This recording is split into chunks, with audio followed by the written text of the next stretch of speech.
सखी सहेली।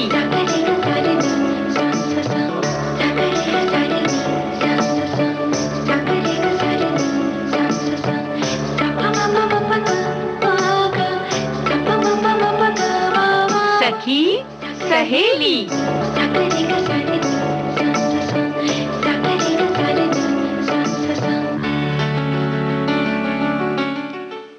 सभी सखियों सहेलियों को रेणु चतुर्वेदी और मंजरी वर्मा का नमस्कार। बहुत दिनों बाद देखकर आपको अच्छा लग रहा है? अच्छा लग रहा है तो फिर रोज रोज ना आया करें, इसका मतलब है ना।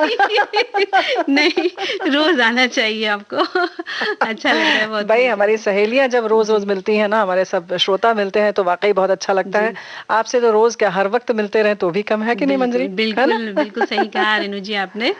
और ये अच्छा वक्त होता है कि सखी सहेली के दौरान हम और आप और हमारी सखियां और श्रोता सब एक साथ होते हैं अपनी अपनी जगहों पर। बिल्कुल।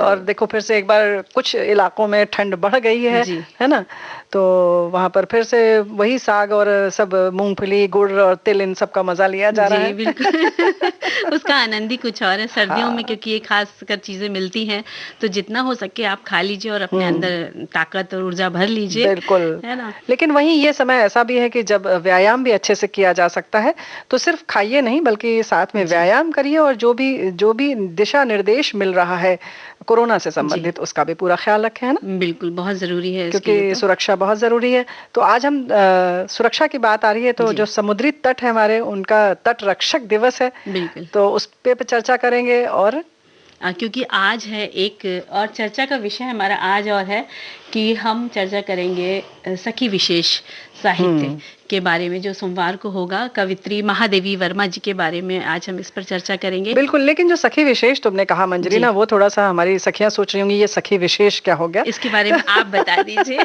बिल्कुल, आपने थोड़ा सा परिवर्तन किया है या यूं कहें कि थोड़ा सा अलग ढंग से उसको कर दिया है। चीजें वही हैं जो आपकी पसंदीदा है।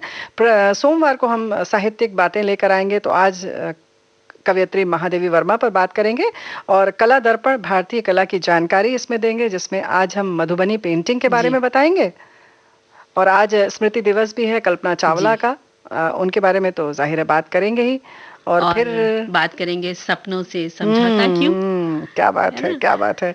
तो देखते हैं कौन कौन सपनों से समझौता करता है। सही कहा। और लेकिन जो भारतीय तट रक्षक की जो हम बात कर रहे थे कि बहुत समुद्री तट हमारा 3 तरफ से घिरा हुआ है। हिंद महासागर है, अरब सागर है, बंगाल की खाड़ी है। तो 1 फरवरी को भारतीय तट रक्षक दिवस यानी आज मनाया जाता है। तो सबको बहुत बहुत बधाई हो आज के दिन की। और हितों की सुरक्षा, समुद्री हितों की जो उनसे जुड़ी हुई जो भी हमारे बातें हैं उनसे, उसके बारे में, और सुरक्षा के मद्देनजर जो भी चीजें उनसे जुड़ी हुई हैं उनके बारे में बात करते हैं। और समुद्री तटों पर इनकी तैनाती रहती है, कौन से जहाज कहाँ से आते जाते हैं, इस बात की इन्हें जानकारी रखनी होती है भारतीय तट रक्षक बल को। बिल्कुल, क्योंकि हमारे चारों तरफ समुद्री किनारे बहुत सारे हैं तो उनकी सुरक्षा करना बहुत अहम बात होती है। 3 तरफ से हम घिरे हुए हैं और एक तरफ तो हिमालय। बिल्कुल। और भारतीय कोस्ट गार्ड की स्थापना पहली बार भारतीय नौसेना द्वारा राष्ट्र को गैर सैन्य समुद्री सेवाएं प्रदान करने के लिए प्रस्तावित की गई थी। 60 के दशक में समुद्री तस्करी से भारत की घरेलू अर्थव्यवस्था को खतरा था। नौसेना द्वारा वहां गश्त की जाने लगी, अवैध गतिविधियों पर प्रतिबंध लगा और इस तरह अपतटीय मछली पकड़ने के जहाजों की एक रजिस्ट्री स्थापित करने का भी प्रयास किया गया। यानी हर तरफ ध्यान दिया गया कि यहाँ पर तस्करी भी ना हो और जो भी काम करने आए जीविका के लिए तो उसके लिए प्रॉपर इंतजाम किया जाए, रजिस्ट्री वगैरह हो, नियम कानून हो, यानी कि उनका पंजीकरण होगा तभी उनकी सारी आवाजाही, जितनी बार वो आए गए और कितनी उनकी आमदनी हुई, इन सब का लेखा जोखा रह सकता है। तभी हमें पता चलेगा कि कितने लोग रजिस्टर्ड हैं। ऐसा तो नहीं कि जिनकी जरूरत नहीं है, जो अनावश्यक रूप से आ रहे हैं किसी गलत ध्येय से, वो तो नहीं आ रहे हैं। तो इन सारी चीज़ों के लिए ये तट रक्षक बल बना। और ये सिर्फ ऐसा नहीं है कि भारतीय तट रक्षक बल अपने साथ ही काम करता है, अन्य तट रक्षकों के साथ इसके अभ्यास किए जाते हैं। और इनका मुद्दा यही है कि हमारे समुद्र तथा उससे जुड़ी हुई जो चीज़ें हैं, जैसे तेल है, मत्स्य है यानी मछली का उत्पादन बहुत ज़बरदस्त है, खनिज सहित अपतटीय जो संपत्ति है उनकी सुरक्षा की बात। और संकट वहीं पर जब बात आती है कि अक्सर बहुत सुनामी जैसी चीज़ें आ जाती हैं, कुछ ऐसा तूफान आया, तो ऐसे संकटग्रस्त नाविकों की सहायता करना, समुद्र में जो भी जान माल की जो भी दिक्कत आए उसकी सुरक्षा करना, और समुद्र पोत परिवहन, अनधिकृत मछली का शिकार, तस्करी उससे जुड़ी हुई चीज, और वहीं नारकोटिक से संबंधित जो भी कभी जैसे कि कहते हैं ना गलत चीजों, गैर कानूनी जो भी गतिविधियां होती हैं, उनका ख्याल रखना, उन पर प्रतिबंध लगाना।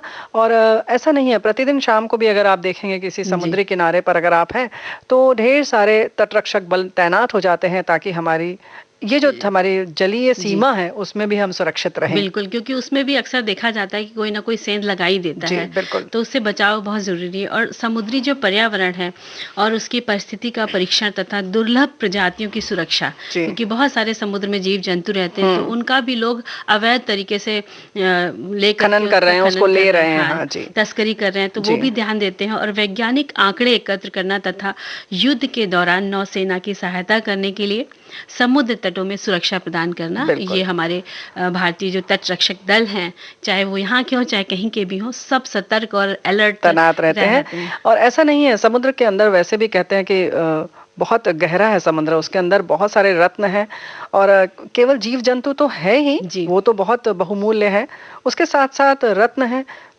जैसा कि हम खजाना छुपा हुआ है। अभी तो बहुत सारी चीजें जो पता भी नहीं है। उसके साथ साथ जैसे अक्सर कहते हैं जो उसमें अंदर जैविक चीजें हैं, यानी कि जो अंदर वनस्पतियां हैं वो बहुत बहुमूल्य हैं। उसके साथ साथ कोरल, जैसे कि मूंगा तो हम सब जानते हैं, वो भी समुद्र के अंदर ही पाया जाता है। सीप है, शंख है, ये सब जो चीजें हैं वो सब भी बहुत बहुमूल्य रत्न हैं।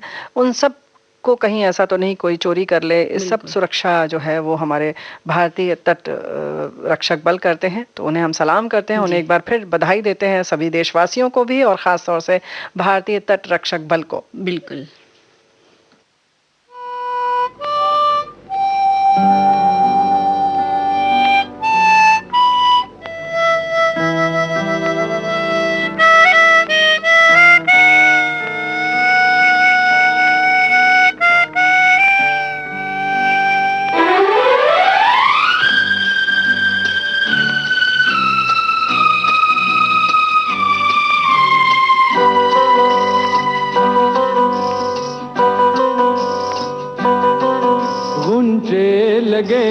कहने फूलों से भी सुना है तराना प्यार का, कहता है दिल लाके मिल लो मेरी जिंदगी, तन्हा ना बीत जाए दिन बाहर का।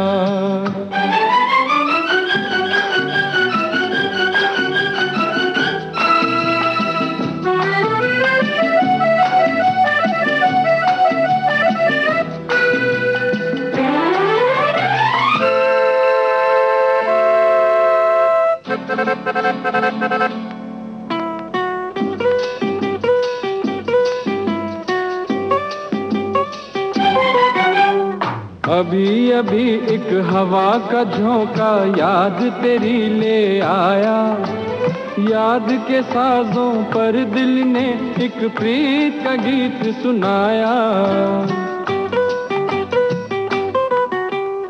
अभी अभी एक हवा का झोंका याद तेरी ले आया, याद के साजों पर दिल ने एक प्रीत का गीत सुनाया। ओ मेरी दिलरुबा सुन ले जरा, कहता है दिल तुझसे ये क्या अफसाना,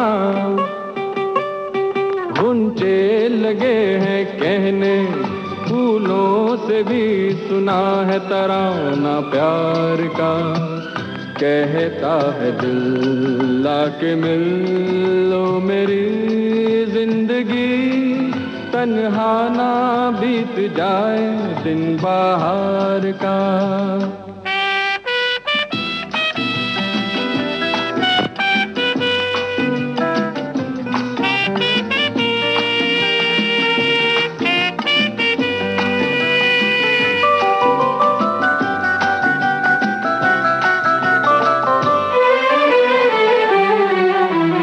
दिलबर मेरे दिल में क्या है तू जो इसे सुन लेती, मेरे संग जीवन के कितने सपने तू बुन लेती।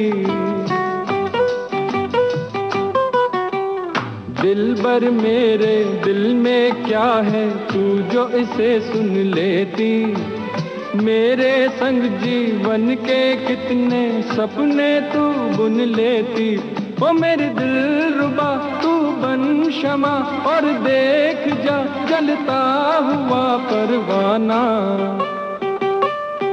ऊंचे लगे हैं कहने फूलों से भी सुना है तराना प्यार का, कहता है दिल आके मिल लो मेरी जिंदगी, तन्हा ना बीत जाए दिन बाहर का। ला ला ला ला ला ला ला ला ला ला ला ला।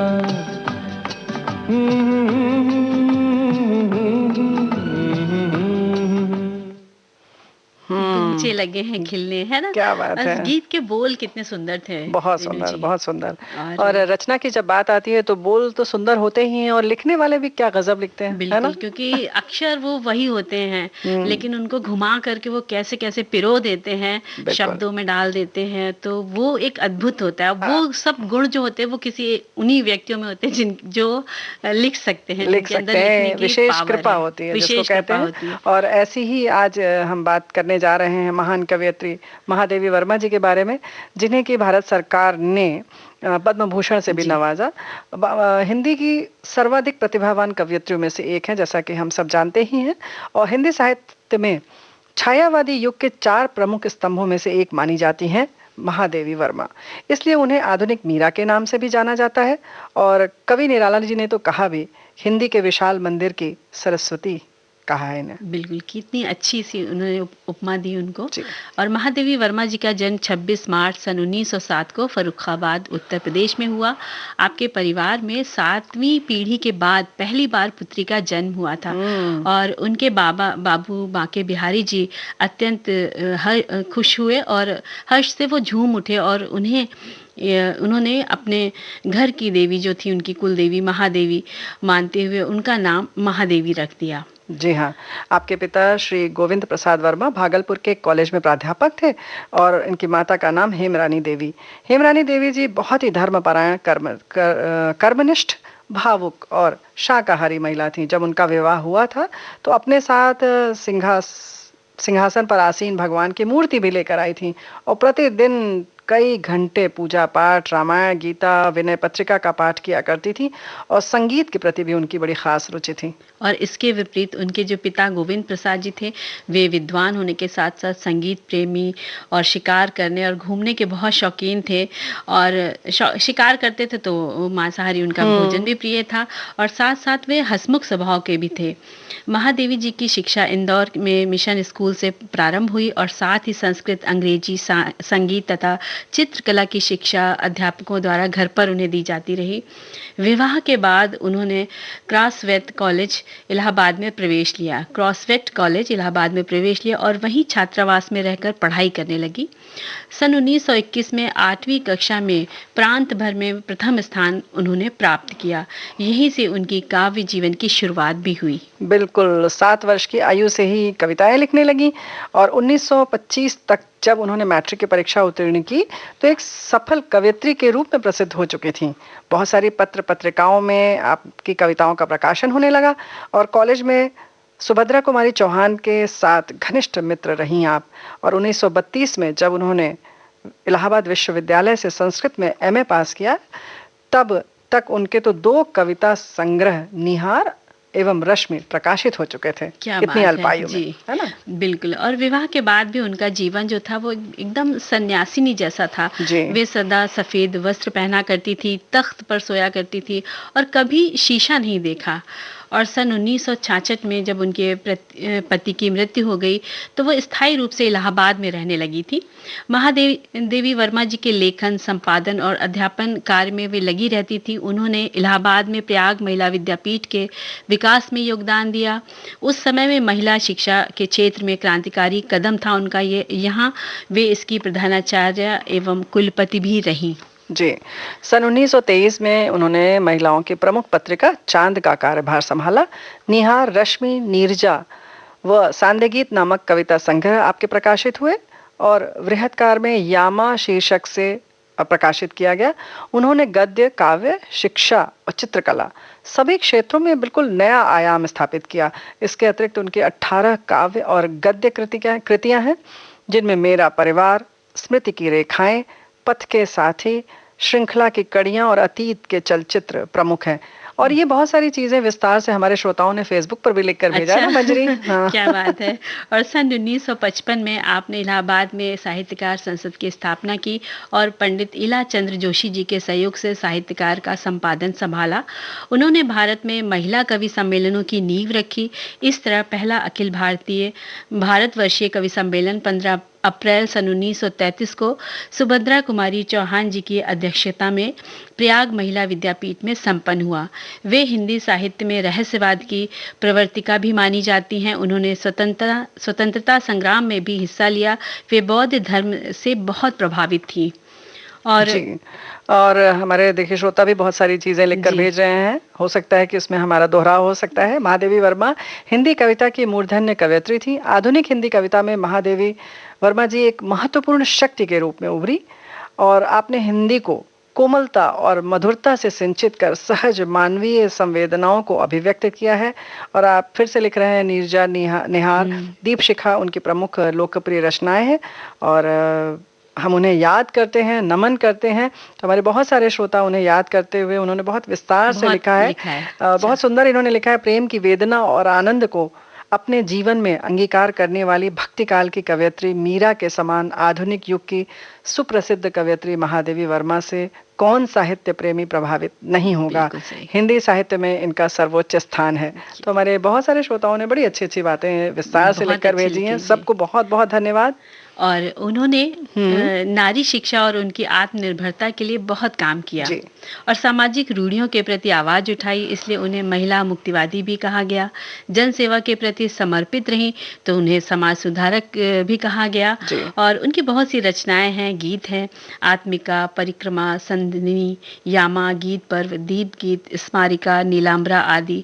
और उनकी कहानी गिल्लू अति प्रसिद्ध है, बिल्कुल है ना। और बाल साहित्य में ठाकुर जी भोले हैं, आज खरीदेंगे हम ज्वाला हैं जी। इस तरह उन्होंने बहुत सारी रचनाएं की। और एक ऐसा होता है ना कि समाज सेवा की अगर हम बात करें तो केवल समाज सेवा, आप समाज में सेवा करें सिर्फ ऐसा नहीं है। आप अपना व्यक्तित्व कुछ ऐसा होता है, जैसे महादेवी वर्मा जी के लिए कहा जा सकता है कि उनका व्यक्तित्व कुछ ऐसा है कि एक समाज सुधारक के तौर पर काम करता है। बहुत सारे लोगों के लिए एक प्रेरणा स्रोत बन जाता है कि इतना सहज सरल व्यक्तित्व, जैसे कहा कि कभी दर्पण नहीं देखा, सरल जीवन असंभव लगता है। हाँ, लेकिन कितने लोगों के लिए आपने जगह कितने लोगों का आपने इस तरह से अपने व्यक्तित्व से जीवन बदला, ये भी बहुत बड़ा समाज सेवा का कार्य है। वैसे तो उन्होंने वैसे भी किया, लेकिन अगर आप अपने व्यक्तित्व को इस तरह से निखारें कि लोग उसका अनुकरण करें और एक अच्छे समाज में वातावरण अच्छा सा पैदा हो, ये भी बहुत बड़ा समाज सेवा का कार्य होती है।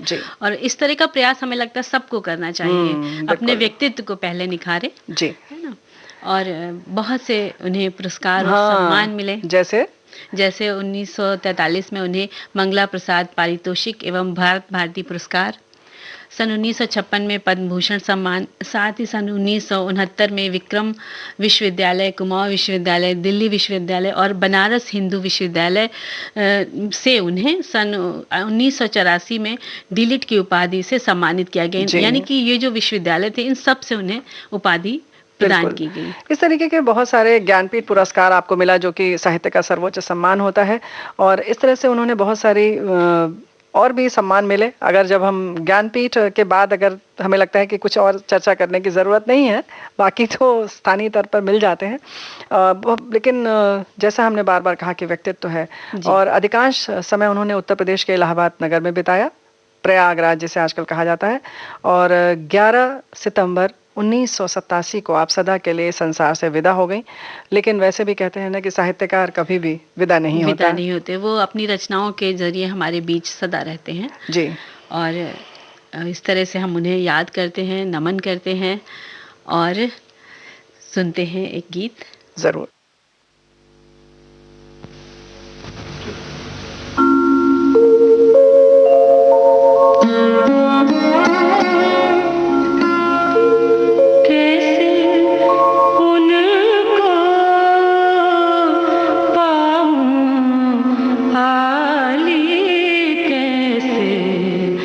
उनको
क्या बात है। बहुत प्यारा सा ये गीत था। ये कविता है महादेवी वर्मा जी के द्वारा ही लिखी हुई है। तो हमने कहा श्रोताओं को बहुत अच्छा लगेगा सखियों को सुनकर, है ना? बिल्कुल, श्रोताओं को अच्छा जरूर लगेगा और जाहिर है वो हमें बताएंगे कि कैसा लगा। तो भाई ये 4 पंक्तियां और याद आ रही हैं महादेवी वर्मा जी की लिखी हुई। सुना दो? बिल्कुल सुनाइए। तुम्हें बांध पाती सपने में, तुम्हें बांध पाती सपने में, तो चिरजीवन प्यास बुझा लेती उस छोटे क्षण अपने में। पावस घन की उमड़ बिखरती, शरद दिशा सी नीरव धरती, शरद दिशा सी नीरव धरती, धो लेती जग का विषाद, धो लेती जग का विषाद। ढुलते लघु आंसू कण अपने में, ढुलते लघु आंसू कण अपने में। मधुर राग बन विश्व सुलाती, क्या बात है, मधुर राग बन विश्व सुलाती। सौरभ बन कण कण बस जाती, सौरभ बन कण कण बस जाती। भरती में संस्कृति का क्रंदन, हंस जर जर जीवन अपने मन। क्या बात है, बहुत खूबसूरत रचना है इनकी। कितना सुंदर भाव है ना। जी। और हम लोग बात कर रहे थे कि अब हम लोग सखी सहेली में कुछ बदलाव के साथ आ रहे हैं। तो सोमवार को जैसा सखी सहेली हम आज जैसे हम हैं, आज जैसे हम हैं, तो आज सोमवार के दिन खासकर हमारा विषय रहेगा कि कला दर्पण। उसके अंतर्गत हम भारतीय कला की जानकारी देंगे और सखी विशेष में हम साहित्य से जुड़ी जो महिला साहित्यकार हैं उनके बारे में हम जानकारी देंगे। जैसे कि आज हमने महादेवी जी के बारे में बताया और कला के बारे में भी बताएंगे, है ना। वैसे ही मंगलवार को करियर बताएंगे, मार्गदर्शन जैसा हम करते हैं, और सखी विशेष में हम खेल पर आपको जानकारी कुछ देंगे या खेल से संबंधित जो हमारी सखियां हैं उनके बारे में, उनके व्यक्तित्व के बारे में बताएंगे। और जब आती है बुधवार की बारी तो ज्ञानपीठ पुरस्कार सम्मानित पुस्तकों की जानकारी देंगे हम थोड़ा सा। और सखी विशेष में हमारी जो क्रांतिकारी महिलाएं हैं उनके बारे में आपको जानकारी देंगे। बिल्कुल। और इसी तरह गुरुवार को हम स्थल दर्शन यानी ऐतिहासिक स्थलों की जानकारी पर्यटन के अंतर्गत देंगे और सखी विशेष में काव्य, नृत्य और गायन से संबंधित लोगों के बारे में हम जानकारी लेकर आएंगे। और शुक्रवार को जो बाकी चीजें जो पहले थी वो तो रहेंगी ही रहेंगी। आप ये मत सोचिएगा व्यंजन हम बताना भूल जाएंगे। वो तो बिल्कुल रहेगा। मंजरी सबसे आगे है उसमें, है ना। उसी में हम फिर विज्ञान और तंत्र ज्ञान भी देंगे, यानी कि विज्ञान से जुड़ी हुई बातें या मशीनों से जुड़ी हुई बातें आपको हम लोग आपस में साझा करेंगे। और व्यंजन के साथ साथ सौंदर्य की भी बात करेंगे ना। हाँ। सौंदर्य कैसे रह सकता है, ठीक है, मतलब ठीक है। देखिए जब खाएंगे तो सौंदर्य तो निखरेगा। हाँ, मतलब सौंदर्य केवल चेहरे का सौंदर्य नहीं, क्योंकि हमने इसलिए यहाँ पर थोड़ा हम अटक गए क्योंकि अभी हमने महादेवी जी की बात की, तो सौंदर्य जो उनके व्यक्तित्व का सौंदर्य है और बाकी जो सौंदर्य है वो कैसे निखर सकता है, इस पर चर्चा करेंगे। और जब सौंदर्य की बात आती है तो बहुत सारी हमारे देश की कलाएं हैं जो अपने आप में एक अनूठी छटा लेकर आती हैं ना। बिल्कुल, हम उनके बारे में बात करेंगे। तो आज हम बात कर रहे हैं मधुबनी कला की। हमारे देश में इतनी रचनात्मकता है, कला और संस्कृति इतना विस्तृत है कि इसका अपना एक अनूठा संसार है। हर जगह की कला अपनी अपनी है और हर कला में वहाँ की मिट्टी की सौंधी खुशबू समाई हुई है। आज हम चटक रंगों से उकेरी गई मधुबनी कला की चर्चा करेंगे। मधुबनी चित्रकला कहें या मिथिला पेंटिंग, मिथिला क्षेत्र जैसे बिहार के दरभंगा, पूर्णिया, सहरसा, मुजफ्फरपुर, मधुबनी एवं नेपाल के कुछ क्षेत्रों की प्रमुख ये कला है। बिल्कुल। और अगर हम इसके वैसे देखने पर पता चल जाती है, उसमें लाइन लाइन खींचते हैं और बड़ा सुंदर लगता है। और इतिहास की अगर हम बात करें तो ऐसा माना जाता है कि राजा जनक ने राम सीता के विवाह के दौरान चित्र महिला, ये जो चित्र है मधुबनी कला, महिलाओं कलाकारों से बनवाए थे। और मिथिला क्षेत्र के कई गांवों की महिलाएं इसमें बहुत दक्ष हैं। बिहार की धरती लोक कला और संस्कृति के लिए प्रसिद्ध है और यहीं की लोक कला है ये मधुबनी कला, जिसे हम मधुबनी पेंटिंग के नाम पे भी जानते हैं। बिल्कुल। और शुरुआत में रंगोली के रूप में भी ये प्रसिद्ध थी और बाद में ये कला आधुनिक कपड़ों, दीवारों एवं कागजों पर भी की जाने लगी।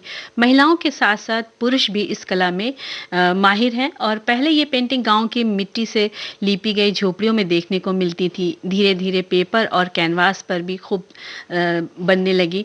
इसमें कुल देवता का चित्र, अन्य देवी देवताओं की तस्वीरें, प्रकृति से जुड़े पेड़ पौधे, सूर्य, चंद्र, तारे,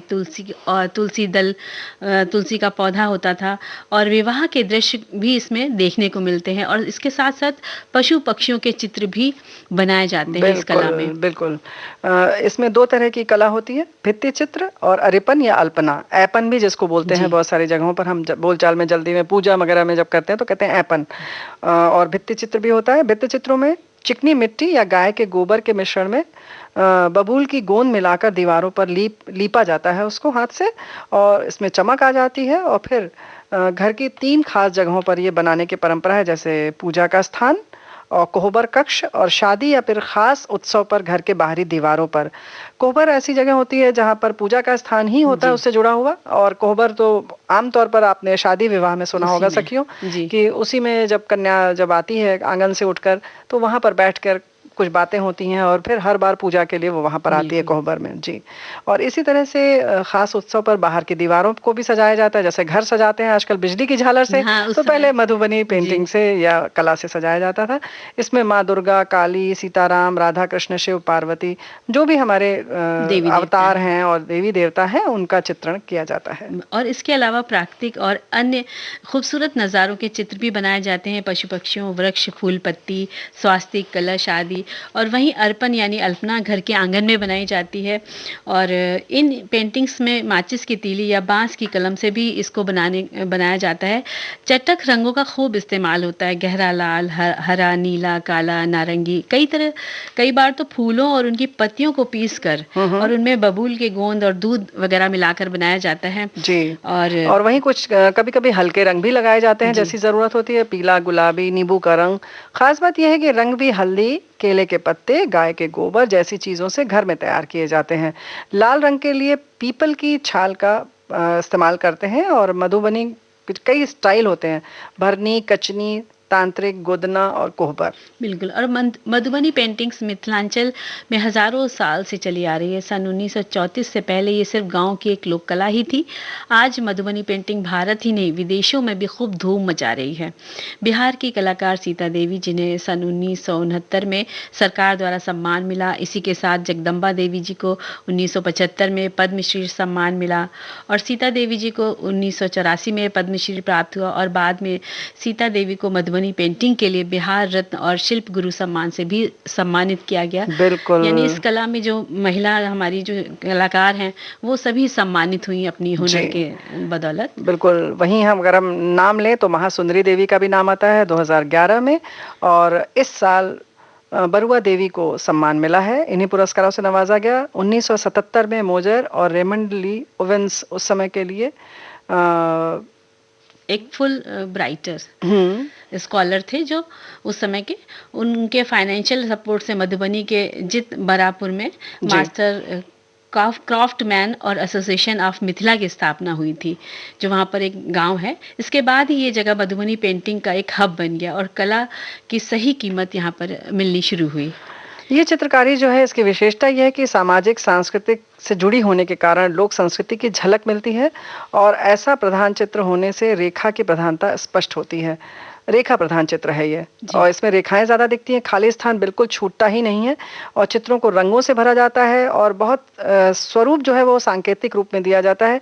घर में बने रंगों का, जैसा हमने पहले भी कहा, कि प्रयोग किया जाता है, और बहुत बारीक पास लाइनें खींच के उसमें अलग अलग प्रभाव दिए जाते हैं। बिल्कुल। और वहाँ पर वनों की कटाई की रोकथाम के लिए भी ये जो मधुबनी कला है ये महत्वपूर्ण भूमिका निभाती है, क्योंकि उनके जो चित्र, देवी देवताओं के चित्र वो पेड़ पर बना देते थे, जिससे कि लोग पेड़ काटते नहीं थे। तो और आजकल देखा जाए तो मधुबनी पेंटिंग जो है वो हम साड़ियों, दुपट्टे पर, कई तरीके के वस्त्रों पर देखते हैं, और बहुत खूबसूरत लगती है। बिल्कुल सही बात है। और जी, वहीं पर मिथिला के पास जो रेलवे स्टेशन का भी फोटो भी आई थी, कि रेलवे स्टेशन पर भी लोगों ने वहां पर चित्र उकेरा है दीवारों पर, तो एक अपनी पहचान छोड़ते हैं जब दिखती है कहीं भी मधुबनी कला इस तरह से। तो आपको कैनवास पर तो दिखता ही है, कागज पे भी दिखते हैं किस तरह से उसको महीन महीन लाइनें खींच खींच के और उसको भरा जाता है। तो बहुत सुंदर है, हमारा देश बहुत समृद्ध है इस मामले में। तो फिर हम लोग आगे चलते हैं, गीत संगीत की ओर चलते हैं।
भाई हमारे श्रोता तो भाई गजब है। हमने जैसे कहा कि सपनों से समझौता क्यों, तो हमारे श्रोता लिखकर भेजे सपनों से समझौता क्यों, सपने तो पूरे होने ही चाहिए। कितनी अच्छी बात लिखकर भेजी है हमारे श्रोताओं ने। बिल्कुल।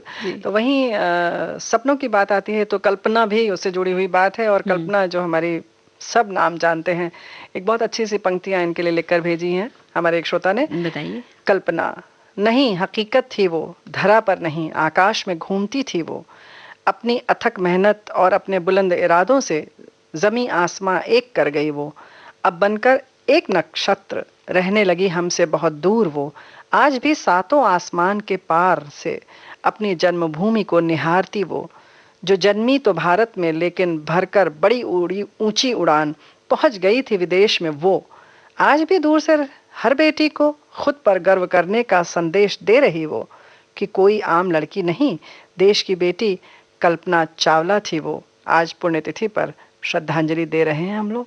कितनी भावपूर्ण इन्होंने लिखकर भेजी है और हृदय भर आता है जब हम ऐसी बहुत सी महान लोगों के बारे में सुनते हैं, पढ़ते हैं। तो वैसे ही कल्पना चावला एक भारतीय अमेरिकी अंतरिक्ष यात्री और अंतरिक्ष शटल मिशन विशेषज्ञ थी।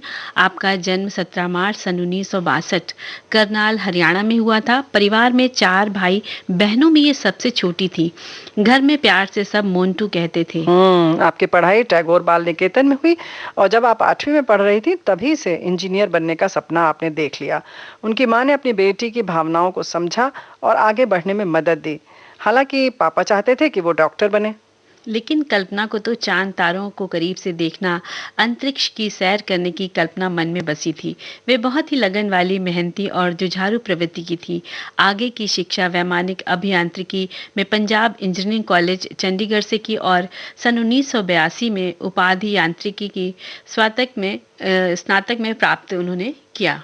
जी, और बाद में टेक्सास विश्वविद्यालय और कोलोराडो विश्वविद्यालय से वैज्ञानिक अभियांत्रिकी में विद्या वाचस्पति की उपाधि प्राप्त की। और कल्पना जी को हवाई जहाज़ों, ग्लाइडर और व्यावसायिक विमान चालक के लाइसेंसों के लिए प्रमाणिक उड़ान प्रशिक्षक का दर्जा हासिल था। अंतरिक्ष यात्री बनने से पहले एक सुप्रसिद्ध नासा की वैज्ञानिक थी कल्पना चावला। और कल्पना जी अपनी दूसरी उड़ान कोलंबिया शटल सन 2003 में वे भर रही थी और ये यात्रा उनकी आखिरी यात्रा एक दुर्घटना के तहत हो गई थी। 1 फरवरी 2003 को उनका अंतरिक्ष यान पृथ्वी की कक्षा में प्रवेश करते ही वो टूटकर बिखर गया था और देखते ही देखते यान के अवशेष टेक्सास शहर पर बिखर गए थे। जी, और केवल यान के जो कहना चाहिए ना कि टूटा हुआ यान नहीं बिखरा था, बाकी हमें लगता है कि उस समय विश्व के लोगों का तो नहीं पता, लेकिन हमारे देश के बहुत सारे लोगों के जैसे कि दिल के टुकड़े हो गए थे।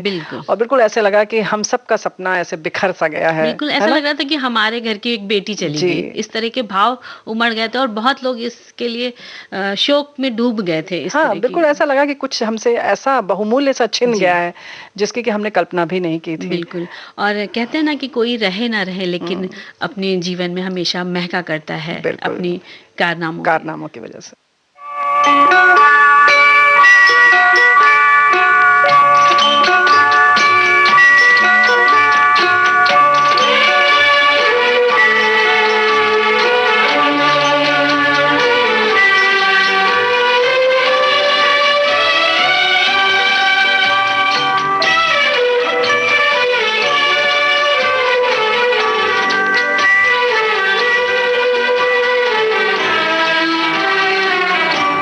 रहे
ये बात तो है। ये तो कुछ लोगों की बात हो गई, लेकिन कुछ यादें भी ऐसी होती हैं, जब याद करो तो महकने लगता है मन, बिल्कुल। और है जब ना? भी ये गीत सुनते हैं, इस तरह के जब भी गीत सुनते हैं, तो जो हमारे साथ अब नहीं हैं, तो वो सब याद आ जाते हैं। लेकिन कुछ यादें, जो बातें होती हैं, जी। उसके बारे में हमारे श्रोता लिखकर भेज रहे हैं कि मेरी माँ वनस्थली विद्यापीठ से पढ़ी हुई हैं, राजस्थान से, और उनकी मुलाकात वहीं महादेवी वर्मा जी से सन 1984 में हुई थी। उनके बारे में सुनकर बहुत खुश हो रही हैं, कुछ पुरानी यादों के क्या साथ। बात है। तो ये बात तो है कि ये कुछ जो यादें हैं, जो सपने बन जाती हैं, और सपनों से हमारे श्रोता लिखकर भेज रहे हैं, समझौता क्यों, ये हकीकत है कि आदमी जो भी अपने सपने देखता है, उन्हें पूरा करना चाहता है, और जब सपने अधूरे रह जाते हैं तो ख्वाब की बातें मन को दुखी भी जी। करती हैं। सपने जब पूरे हो जाते हैं तो मन में एक उमंग सी पैदा होती है। तो ये बिल्कुल। बात सच है, और लेकिन सपने तो देखने भी चाहिए, है ना? देखने चाहिए, लेकिन और पूरे हो ना हो ये तो नहीं पता ना। ये तो नहीं पता होता, लेकिन सपने ज़रूर देखें। जब हम सपने देखते हैं, तभी हम कुछ कर पाते हैं। और अच्छा, ऐसा नहीं लगता कि सपने देखे नहीं जाते, अपने आप आ जाते हैं? हाँ, कुछ सपने तो ऐसे होते हैं कि मतलब मुझे तो लगता है मैं तो रोज़ ही सपना देखती हूँ। हाँ, तो कहाँ, हम तो नहीं देखना चाहते, हम सोचते हैं हम नींद सोएँ हाँ। और कोई सपना ना आए, लेकिन सपना आ जाता है। सपने आ जाते हैं, बड़े अच्छे भी आते हैं, कुछ अच्छा। हँसाते हैं, गुदगुदाते हैं, कुछ कभी-कभी डराते तो भी बहुत दौड़ाते भी हैं। दौड़ाते भी हैं, डराते भी हैं। तो सपनों की तो संसार जो है वो बहुत विचित्र अलग है। बहुत और अलग हमें है। लगता है कि जब हम बात करते हैं प्रकृति की रचनाओं की, तो ये नींद और नींद से जुड़े हुए जो सपने हैं, वो अपने आप में बहुत मतलब बहुत आश्चर्य पैदा करते हैं कि कैसे जी। हम सपने देखते हैं, और कैसे सपने हमारे टूटते हैं, और फिर हमारी नींद कैसे पूरी हो बिल्कुल। जाती है। और कई ना? बार तो रेणु जी ऐसा होता है ना, कोई अच्छा सपना देख रहे होते हैं और अचानक आँख खुल गई, फिर लगता है आँख बंद कर लो, वापस सपना जुड़ जाए। है ना? तो कई बार तो सपना जुड़ भी जाता है, वापस हम देखने लग जाते इसीलिए हैं। मंजरी देर तक सोती हैं, पता है? क्या रेणु हाँ, जी ने सोचती है कि ये पूरा हो जाए तो ही उठे, लेकिन हाँ। ऐसा नहीं है। वो सपनों की हम बात करना जी। चाह रहे हैं, जो हम आँख खोल कर देखते हैं, जी। यानी कि जो कुछ हम करना चाहते करना हैं। चाहते हैं, जी, बिल्कुल। और हम सभी अपने जीवन में कुछ ना कुछ करने के सपने तो देखते ही हैं। बिल्कुल। जैसा हम लोग कह ही रहे हैं, कई तो पूरे होते हैं और कई सपने नहीं पूरे होते हैं, और उनकी दिशा परिस्थितिवश बदल जाती है। जब सपने नहीं पूरे होते हैं, तो हम जो सपना देखते हैं वो बीच में ही अधूरा रह जाता है कई बार। लेकिन आपने जो सपना देखा है, उसके अलावा जो काम आपको मिल रहा है, यदि उसमें आपको फ़ायदा दिख रहा है, तो उसे चुनने में ही भलाई है। कभी-कभी हम देखते हैं कि हम ये बनना चाहते हैं, उसकी जगह आपको कोई दूसरा ऑप्शन मिल रहा है। तो अगर आपको लगे नहीं, अभी ये इसमें हम नहीं जा सकते, हम दूसरे को लेके अपना थोड़ा-सा काम सही स्तर पे चलाते हैं, घर की हमारी रोज़ी-रोटी चलेगी, इस तरह करते हैं, तो हम उस सपने को ले सकते हैं।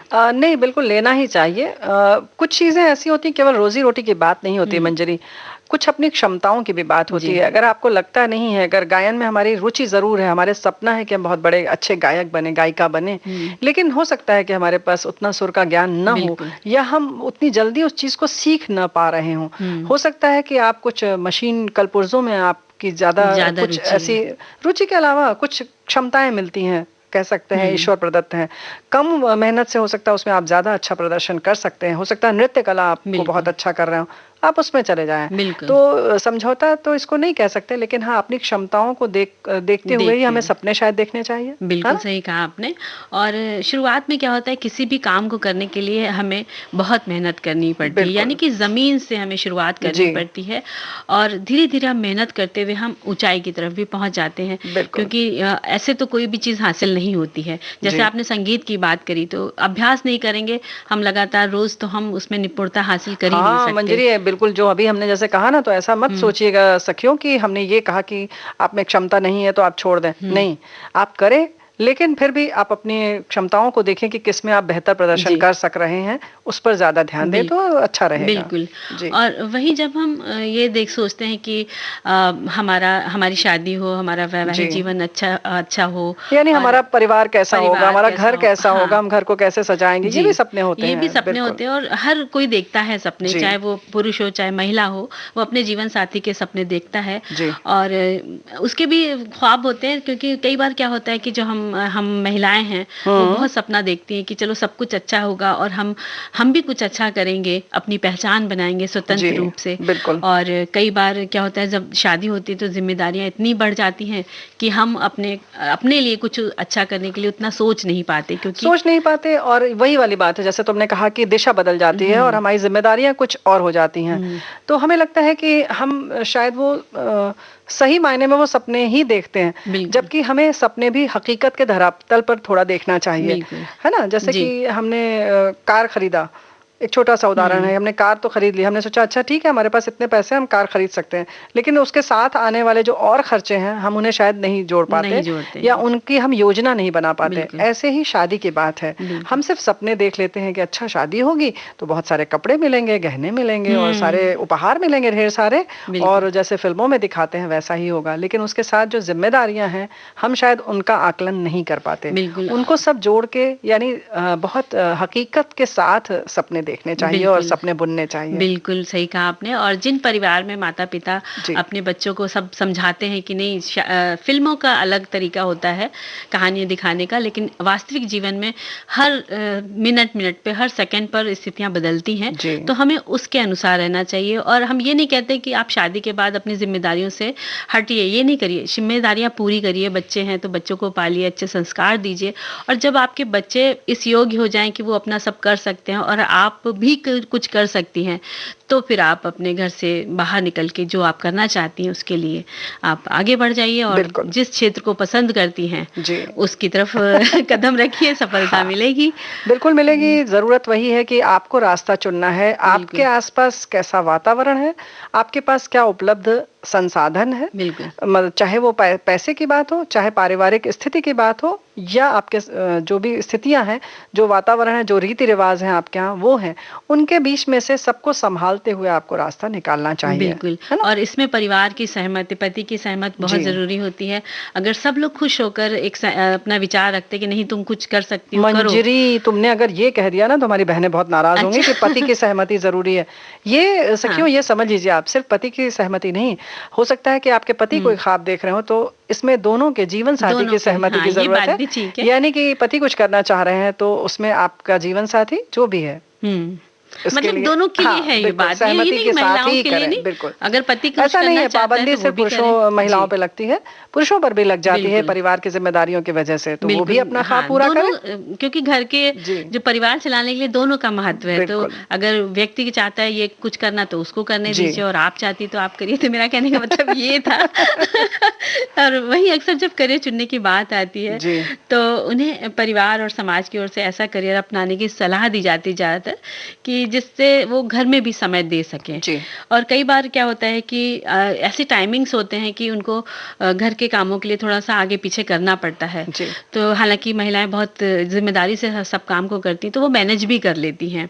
और आप मुस्कुराते हुए घर के सारे काम करें और अपने ऑफिस के भी काम करती हैं तो सभी लोग खुश रहते हैं और आपके सपने भी पूरे होते हैं। बिल्कुल, देखो फिर वही वाली बात आती है कि आप मुस्कुराते हुए करें, चाहे अगर आपकी इच्छा है, अगर आपका सच में वो सपना है तो आपको ही व्यवस्था देखनी पड़ेगी। आप दूसरों से उम्मीद न करें, मेरा ये कहने का मतलब है। जरूर सहयोग करेंगे, वो भी हमारे व्यवहार पर निर्भर करता है कि हमें किस तरह से सहयोग मिलेगा, और जितना मिल सकता है उतना ही तो कोई देगा। अगर हम उससे ज्यादा उम्मीद करेंगे तो फिर वो पूरा नहीं होगा। तो कुल मिलाकर कहने का यही मतलब है कि जो भी स्थितियां हैं वो आपको देखना है, मौसम कैसा है, मिजाज कैसा है, घर परिवार का, ये सब देख कर ही आगे बढ़ना है। और अब हमें आगे बढ़ना है गीत की तरफ।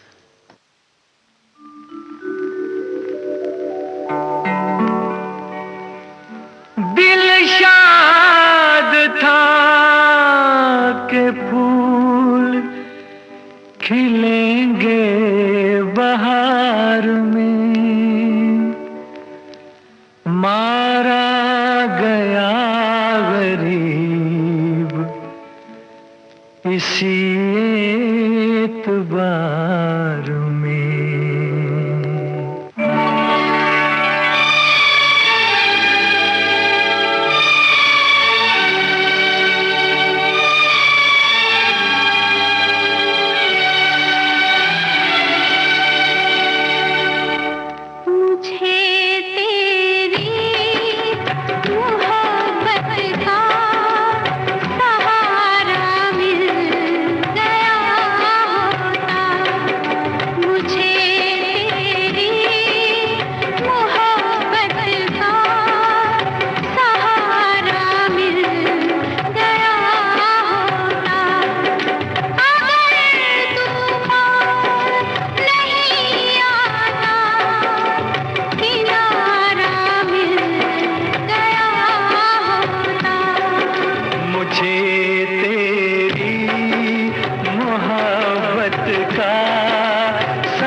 तेरी मोहब्बत का सहारा मिल गया होता।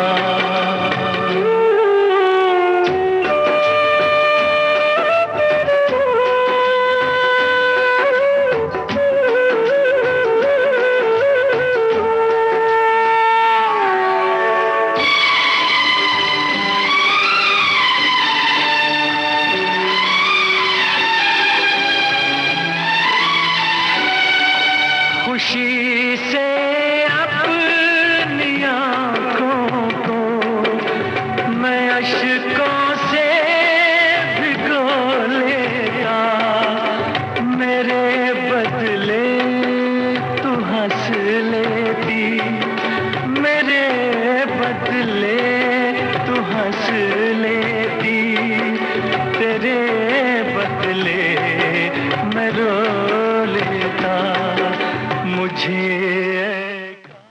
इसी के साथ सखी सहेली कार्यक्रम समाप्त करने की अनुमति दीजिए। रेणु चतुर्वेदी और मंजरी वर्मा का नमस्कार।